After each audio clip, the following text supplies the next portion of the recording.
Hello, everybody. This is Brett Davis coming to you from the beautiful island. I don't know if it's really an island. They call it an island in Coronado, with, of course, the John Franklin, who is the mayor of Vista. Great to be with you. It's been a while. We've been trying to get together with you, but Yeah. you're so busy doing so much. What are you working on right now? Well, all kinds of things. You know, you and I were talking about my campaign for supervisor.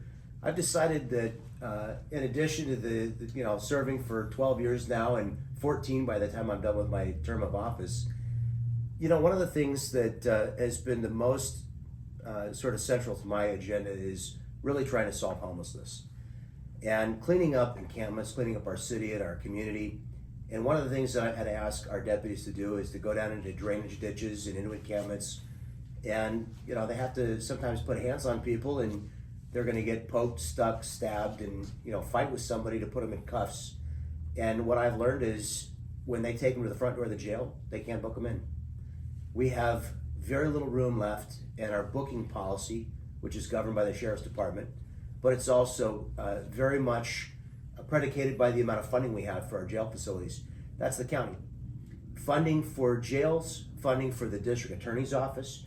We have a great district attorney in Summer Steffen, but if we defund her, and by the way, next year, look at the budget for 2025, the funding for the Sheriff's Department goes down, the funding for the district attorney's office goes down.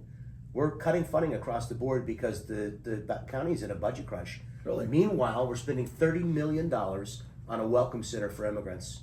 We're flying immigrants all over the country. We're paying for their lawyers, people who have entered the country unlawfully, who don't even have a valid asylum claim 81% of the time, and we're paying for their legal fees.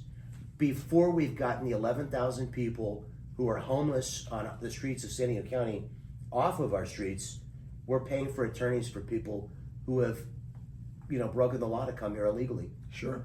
So And haven't paid taxes. absolutely. And our taxpayer dollars, the people that work for in this city are being used for those services. That's right. But as a mayor, what I'm really seeing is, my goal as mayor is to clean things up. And what I'm seeing is that if the justice system, which is, a lot of people don't really know what the county of San Diego does. They certainly don't know what the Board of Supervisors is or what it does, but the Board of Supervisors is a 5-member, it's like a city council, but they govern the entire county. And they set the budgets for all the social welfare programs, and we're seeing explosions in social welfare spending and in housing spending, but the homeless problem continues to get worse. Crime continues to get worse. And they talk about how, we're in a 40-year low for crime, but I don't really believe that because they're asking us not to believe our lying eyes. What we're seeing is people are not reporting crime anymore because they no longer trust and believe that anything's going to happen. Did you see the current newspaper Sunday about how a fourth of the cases are not being solved in San Diego for was it homicide? They're overwhelmed. Was it homicide? Yeah, well, all kinds of cases. Yeah, they can't seem to find the people that are doing the murders. So what's happening is we're growing every other part of our budget, but we're not growing our law enforcement and prosecution spending. And I'll tell you a little story that a good friend of mine is a judge in the county. I asked him, I was the first mayor to sign the Fix 47 initiative, the one that seeks to restore the felony limit for shoplifting back to $450. We raised it with Prop 47 to $950, yeah. right? And we were raising some money to support the signature gathering for that initiative, and I was asked, why is it the misdemeanor crime isn't good enough? I mean, it's a 1 year in jail penalty for committing misdemeanor shoplifting. And I said, I don't really know the answer to that. That's a great question.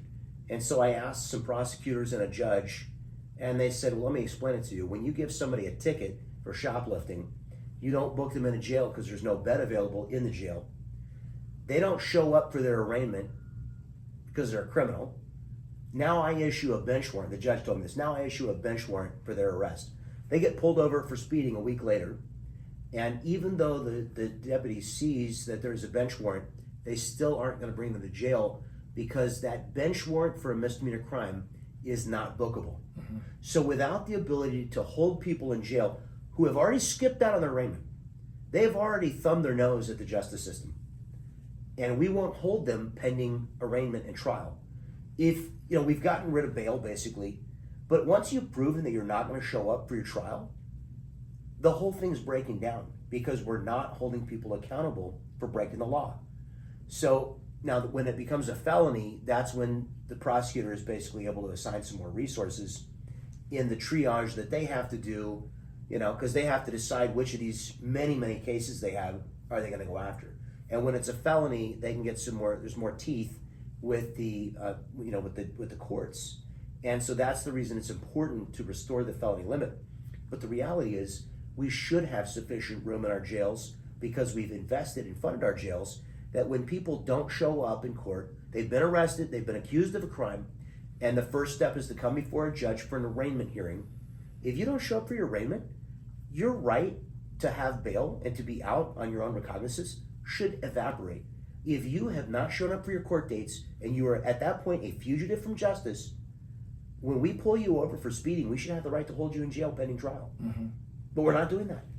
And everybody knows it. The criminals certainly know it. Sure. So it's open season on stealing from our businesses. In my city, the Bonds grocery store served 30,000 people in the middle of my city of 100,000. Closed their doors for the last time, and the manager was very clear with us. It was about shoplifting. They moved their 120 employees out of my city, and they said, we're going to move our employees somewhere where the people pay for the things they leave the store with. Now, all those families don't have anywhere to go to buy groceries. 120 people lost their jobs. One of them is still a friend of mine to this day. We see Walgreens closing. They've closed 2 stores in our community, one of them very recently. CVS is on that. I understand they're closing too. They're under threat too. Right now, they're not closing in Vista, thank goodness, and I hope that they don't close because we only have one drugstore left on my side of town, and we only have one CVS in the center of the city. We're losing shopping opportunities. We're losing employment opportunities because we're not standing up for law and order. We're not defending our businesses, and so the economic opportunities are drying up. We can't allow San Diego County to become San Francisco, and that's exactly what's happening. It's not okay.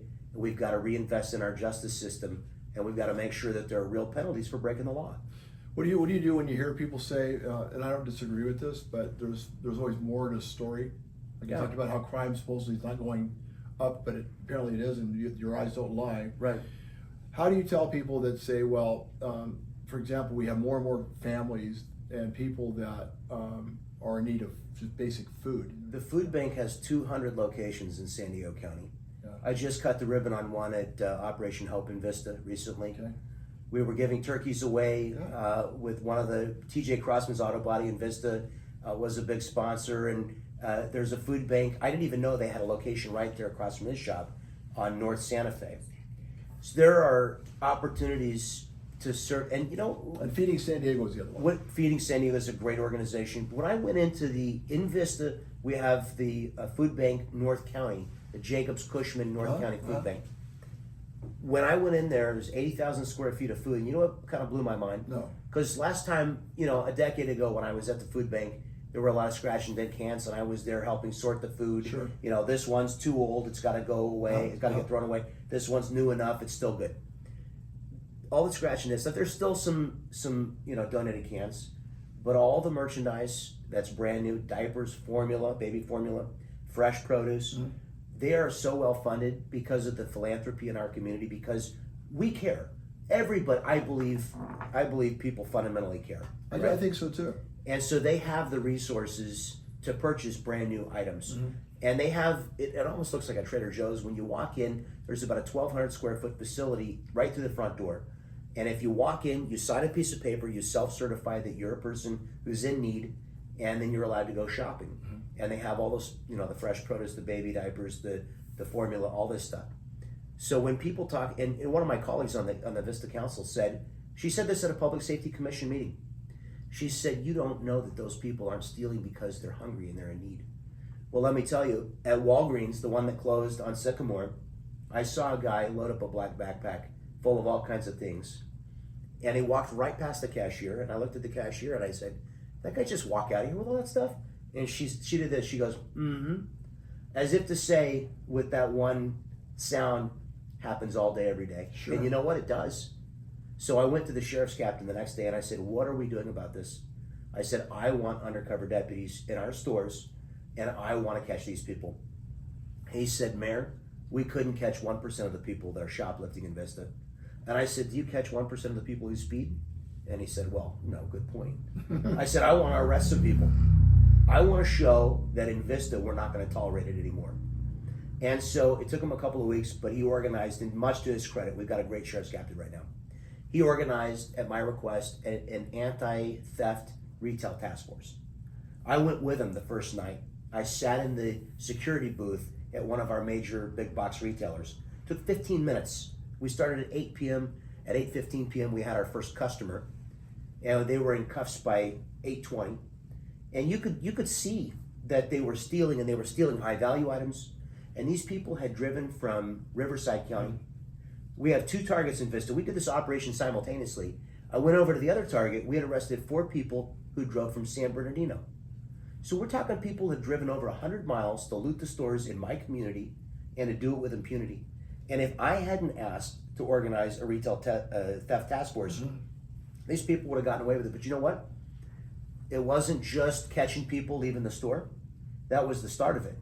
The detectives followed these folks all the way back, and they got a search warrant. They executed. They seized $200,000 worth of merchandise.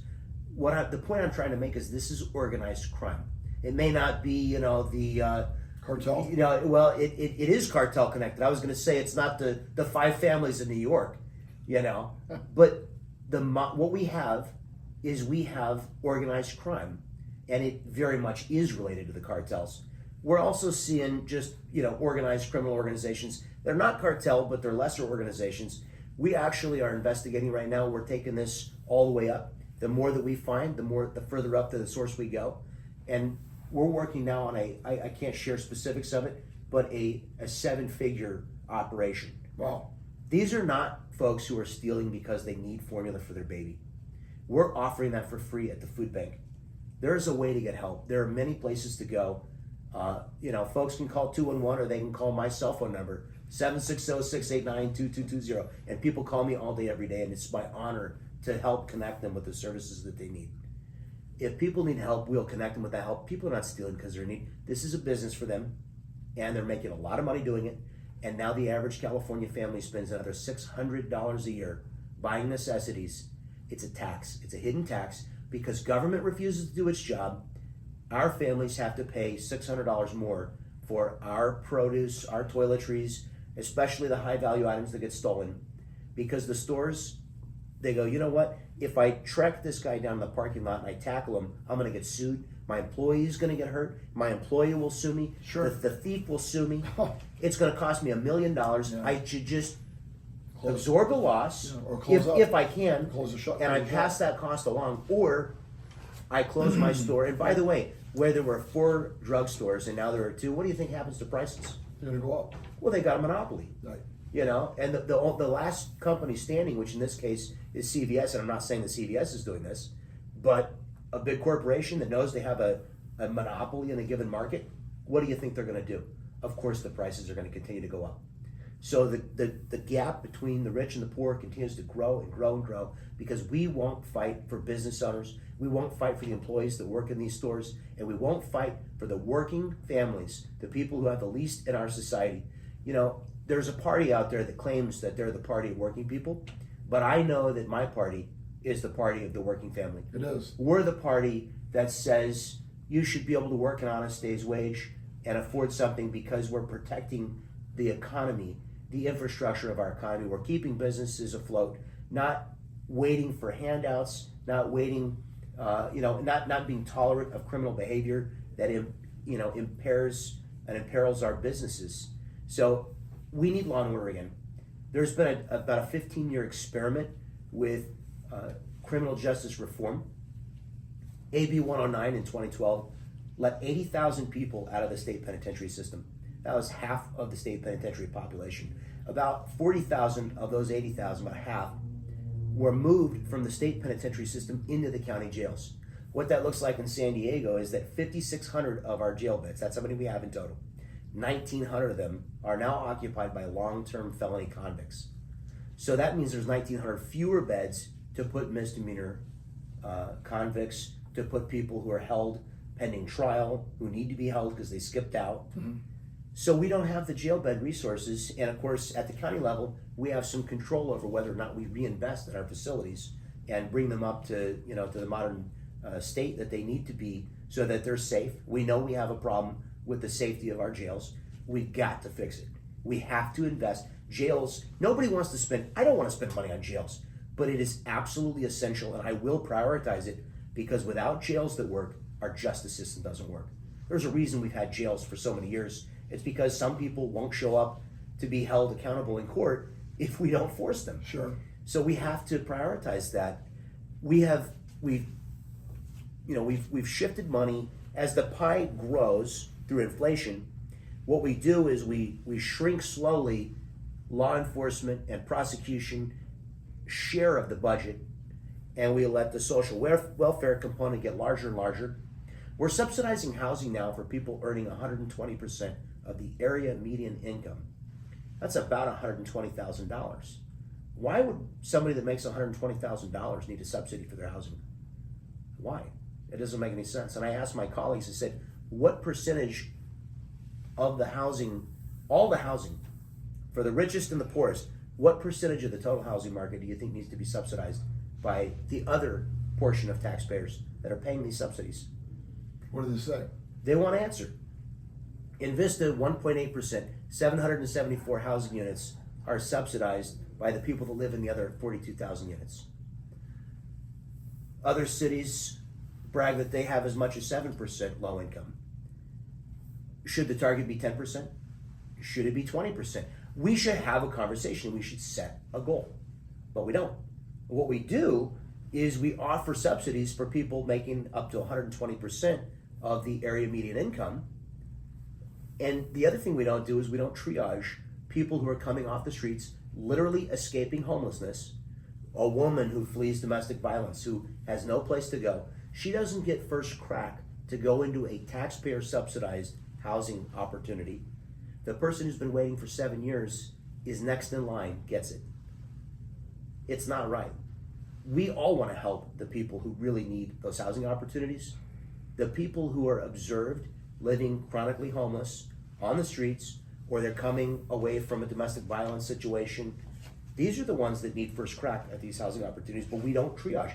At the hospital, you go to the emergency room, you don't expect to see somebody being treated for the flu before somebody who's got a compound fracture of the femur, right? Mm-hmm. This person's going to bleed out, they're dying, they need help immediately. So in every emergency room, we triage. Why don't we do that with government housing? We should. I think you're right, and I think we're headed that way because everything to date is falling apart, and we can't keep repeating the cycle. Yeah. And I know you got to go to another meeting because you're busy. Would you come back and talk to us certainly about? Will. I mean, I think what you're saying is very valuable, and I'm glad that we finally got you here today. Thank you. I'm concerned how we're not going to lose good people leaving San Diego because it's just so expensive to live. I heard that we're like one of the most expensive cities in the country now. We are. We're hemorrhaging people right now, and you and I both have a lot of good friends that have left. And somebody emailed me this morning and said, maybe you don't know, I've left and gone to Texas. I said, geez, I didn't know. But people are leaving in droves, and that's why we lost a seat in Congress. We now have 52 instead of 53 seats. For the first time in the history of our country, California lost population. Not, in the previous several years before the census, the talking point was we're now growing more slowly than the rest of the country. And now the talking point is we're actually lost net population. So people are leaving. Affordability is a part of it, but also whether or not we're protecting our businesses, protecting jobs, creating, we have a very robust economy here. One of the best economies in the entire world. That's like number 6 or 7, right? Absolutely. So though things cost more here, wages tend to be higher. Sure. And if we protect our economy, we protect our businesses, then people can still have a great quality of life here. We've got to fight for our economy. We've got to fight to protect the free market. We've got to fight for law enforcement. We've got to prosecute criminals. We've got to do the things that our parents' generation did, Sure. Our grandparents, and the people did for 1,000 years before us. Maybe not here, but we've had law and order for a very long time. And for some reason, in the last 10 years, we've decided to experiment with something that's been working for a very long time, and it's really foolish. we've got to get back to what we know works. It is, and we have to respect our law enforcement and our military, and Amen. we have to come back. Anytime. Thanks for having me. John Franklin, the mayor of Vista, great interview. Thanks, Brad. Anything you want to pass along that you want people to know about? You know, Other than this? I'm excited about making a difference. I'm honored to have the privilege to serve. That power is invested in me with great trust by the people, and I never forget that. And I'm honored to be able to do it. And it really means something to me to be able to fight for people that need protection. They need their jobs protected. They need their way of life protected, and I'm here to do that. We believe that. Okay, everybody. John Franklin, the mayor, of course, of the wonderful city of Vista. Like Chula Vista, but Vista is completely different. The other Vista. The other Vista. Thank you, John. Thanks, Brian. Take care, everybody.